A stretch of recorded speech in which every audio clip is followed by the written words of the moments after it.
రూపాయలు ప్రతి ఒక్కరికి కూడా మేము రుణమాఫీ చేసిన ఘనత అది యూపీఏ సోనియా గాంధీ మన్మోహన్ సింగ్కే దక్కుతుంది. ఇప్పటికన్నా మానుకో. ఇవాళ రాహుల్ గాంధీ గారు మొదటి లెక్క లేడు. కన్యాకుమారి నుంచి కశ్మీర్ నడిచిన తర్వాత ఆయనకు పేదవాళ్ళ సంగతి, రైతుల సంగతి, నిరుద్యోగ సంగతి, we come to the power, we will conduct caste wise census అన్నాడు. జిత్నా హిస్సేదారీ ఉత్తి భాగీదారు అన్నాడు.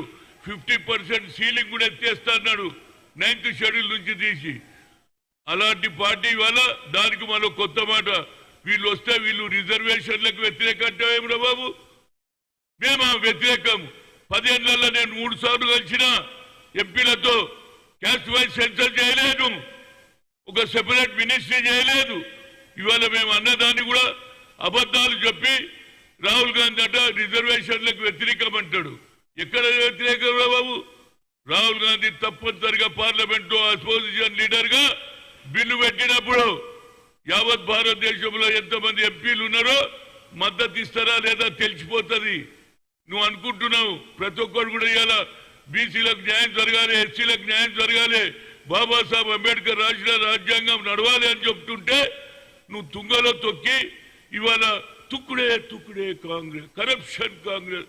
అరే నువ్వు ఎంతమంది కరప్టెడ్ పీపుల్ అని ఇతర పార్టీల వాళ్ళు కేసులు సిబిఐ నడవంగా, ఈడీ కేసులు నడవంగా నువ్వు వాళ్ళని పార్టీలో చేర్చుకున్నావా లేదా?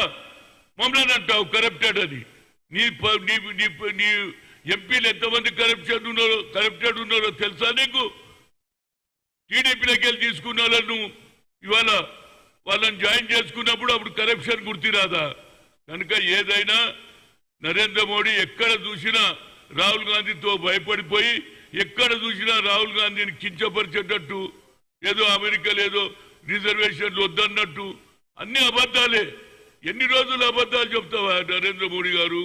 నువ్వు చేసిన అభివృద్ధి చెప్పు, నువ్వు ఇచ్చిన వాగ్దానాలు ఏమేం చేసినావో చెప్పు.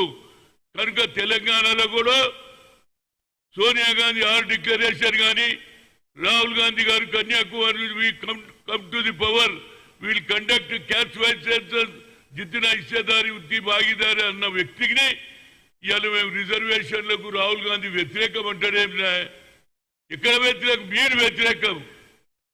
ఇవాళ మీ ఆలోచన ఒకటే, రాహుల్ గాంధీ రోజు రోజు పెరుగుతున్నాడని, ఆయన అవాంఛనీయ ఏది తప్పుడు మాటలు మాట్లాడి ఆయన ఇమేజ్ను దెబ్బకొట్టాలని చూస్తున్నారు. మీరు ఎంత ఆయన మీద ఇరుచుకోబడ్డా, అనరాని మాటలన్నా ఆయన మీద సింపతి పెరుగుతుంది.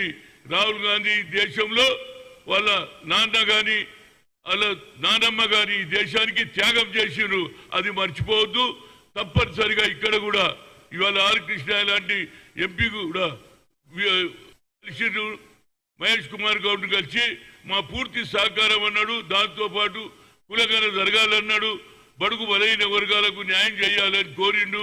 అదేవిధంగా దీపా మున్షిని కూడా కల్పించాం.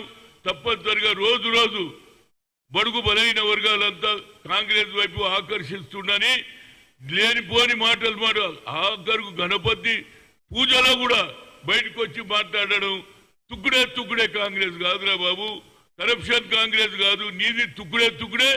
నీ పార్టీలో ఉన్న వాళ్ళు ఎక్కువ సంఖ్యలో అవినీతి పరులు ఉన్నారని ఛాలెంజ్ గా చెప్తా ఉన్నాను. ఇప్పటికన్నా ఒక ప్రధానమంత్రి హోదాను మనిషి మాట్లాడకు, రాహుల్ గాంధీని క్రిటిసైజ్ చేసేది తగ్గించు, లేకపోతే ప్రజలు వచ్చే ఎన్నికల్లో సరి అయిన తీర్పు రాహుల్ గాంధీ దేశానికి ప్రధానమంత్రి చేసి తీరుతారని కోరుతూ మీడియా మిత్రులకు నరేంద్ర మోడీ మాట్లాడిన దాన్ని నేను ఖండిస్తున్నా.